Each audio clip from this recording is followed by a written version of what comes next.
नमस्कार, आप सुन रहे हैं हमारा खास YouTube रेडियो चैनल। मैं हूं काव्या और लेकर हाजिर हूं गोरखपुर शहर और आसपास के क्षेत्रों की आज सुबह की ताज़ा खबरें। चलिए अब नजर डालते हैं आज की प्रमुख सुर्खियों पर। ठंड का प्रकोप जारी, जिले में 5 जनवरी तक सभी स्कूल बंद करने का आदेश। चेन स्नीचिंग गिरोह का बड़ा पर्दाफाश, पुलिस ने 36 महिलाओं और 4 पुरुषों को किया गिरफ्तार। माघ मेले के लिए 7 ट्रेनों का प्रयाग स्टेशन पर होगा ठहराव, गोरखपुर वार रूम से होगी निगरानी। मौसम की मार से हवाई यात्रा प्रभावित, दिल्ली और कोलकाता की उड़ानें हुई लेट। और बुलेटिन के अंत में जानेंगे, हवाला कनेक्शन के शक में 50 लाख कैश के साथ एक दुकानदार गिरफ्तार। अब खबरों को विस्तार से जानते हैं। सबसे पहले बात करते हैं उस खबर की जिसका असर हर परिवार पर है। कड़ाके की ठंड और शीतलहर को देखते हुए प्रशासन ने बड़ा फैसला लिया है। जिलाधिकारी ने आदेश जारी किया है कि जिले के सभी बोर्डों से संबद्ध 12वीं तक के विद्यालय 5 जनवरी तक बंद रहेंगे। ये फैसला बच्चों के स्वास्थ्य को ध्यान में रखते हुए लिया गया है। इसलिए अगर आपके घर में स्कूली बच्चे हैं तो ध्यान दें कि अभी उन्हें स्कूल नहीं जाना है। स्कूल बंद होने की वजह ठंड है और मौसम विभाग के आंकड़े भी यही बता रहे हैं। गोरखपुर में लोगों को दिन में तो शीतलहर से थोड़ी राहत मिली है, लेकिन रात में घने कोहरे की चेतावनी जारी की गई है। शुक्रवार को अधिकतम तापमान 21 डिग्री सेल्सियस और न्यूनतम तापमान 6.4 डिग्री सेल्सियस दर्ज किया गया। मौसम का ये मिजाज केवल स्कूलों पर ही नहीं बल्कि हवाई यात्रा पर भी भारी पड़ रहा है। जी हाँ, खराब मौसम और कोहरे के कारण शुक्रवार को हवाई यातायात बुरी तरह प्रभावित रहा।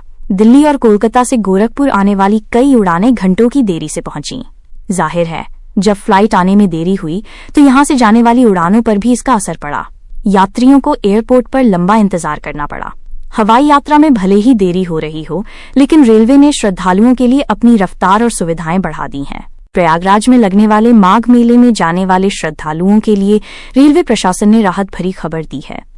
रेलवे ने 20 फरवरी तक 7 ट्रेनों का प्रयाग स्टेशन पर 2 मिनट का अस्थायी ठहराव सुनिश्चित किया है। इससे यात्रियों को मेले में आने जाने में काफी आसानी होगी। इतना ही नहीं, भीड़ को संभालने और सुरक्षा के लिए पूर्वोत्तर रेलवे ने हाईटेक तैयारी की है। वाराणसी, झूसी और प्रयागराज रामबाग स्टेशनों की निगरानी सीधे गोरखपुर स्थित मुख्यालय के वार रूम से की जाएगी।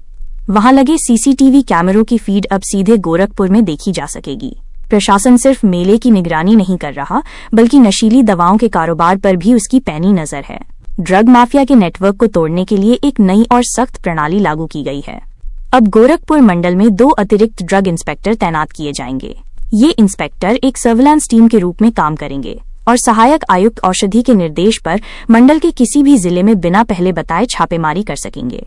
सख्ती सिर्फ दवाओं पर नहीं बल्कि सड़कों पर भी दिखाई दे रही है। राष्ट्रीय सड़क सुरक्षा माह के तहत परिवहन विभाग ने जोरदार अभियान चलाया है। शहर में सघन चेकिंग के दौरान बिना हेलमेट और गलत दिशा में गाड़ी चलाने वालों पर कार्रवाई की गई। इस अभियान में कुल 123 वाहनों का चालान काटा गया। वहीं यातायात नियमों का बार बार उल्लंघन करने वाले 16 चालकों के लाइसेंस भी निलंबित कर दिए गए हैं। इसी तरह की एक और प्रशासनिक कार्रवाई जमीनों की पैमाइश को लेकर भी चल रही है। बेतिया एस्टेट की जमीनों को लेकर प्रशासन एक बार फिर सक्रिय हो गया है। अधिकारियों ने गोरखपुर के बेतिया हाता और कुशीनगर के कप्तानगंज में जमीनों की पैमाइश शुरू कर दी है।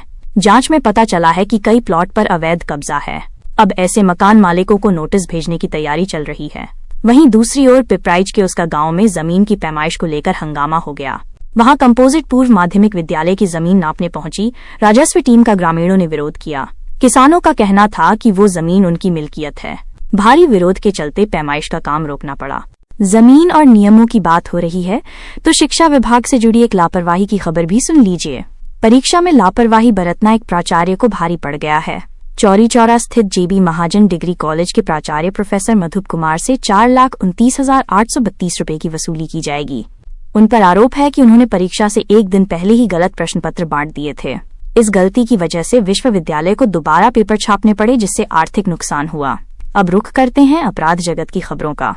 पुलिस ने एक बहुत बड़ी सफलता हासिल करते हुए चेन स्नैचिंग और ऑटो लिफ्टिंग गिरोह का भंडाफोड़ किया है। चौंकाने वाली बात यह है कि इस कार्रवाई में 36 महिलाओं और 4 पुरुषों को गिरफ्तार किया गया है। यह गिरोह गोरखपुर समेत कई जिलों में सक्रिय था। इनका तरीका भी अजीब था। ये धार्मिक स्थलों पर यात्रियों को नकली सांप और छिपकली दिखाकर डराते थे और बातों में उलझाकर गहने उतरवा लेते थे। पुलिस की ये संयुक्त कार्रवाई निश्चित रूप से सराहनीय है। पुलिस को एक और सफलता मिली है, जहां हवाला कारोबार के तार जुड़ते नजर आ रहे हैं। कैंट पुलिस ने रेलवे स्टेशन के पास से सिद्धार्थनगर निवासी राजीव जायसवाल नामक एक दुकानदार को गिरफ्तार किया है। उसके पास से 50 लाख रुपए की नकदी बरामद हुई है। पूछताछ में वो इतनी बड़ी रकम का कोई हिसाब नहीं दे पाया।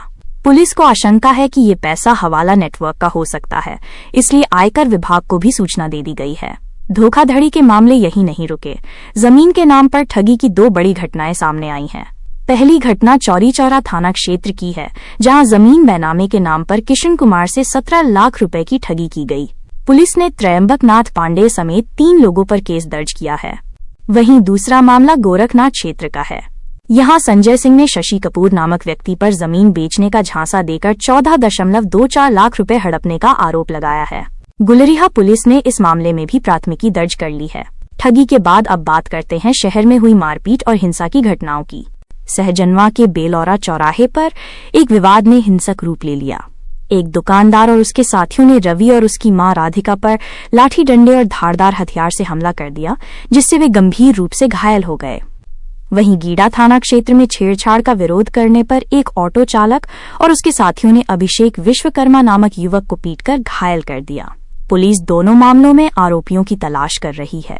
और अंत में एक सड़क हादसे और पुलिस की सतर्कता की खबर। रामगढ़ताल क्षेत्र में नौकायन रोड पर गलत दिशा से आ रही बाइक एक कार से टकरा गई, जिसमें 3 युवक घायल हो गए।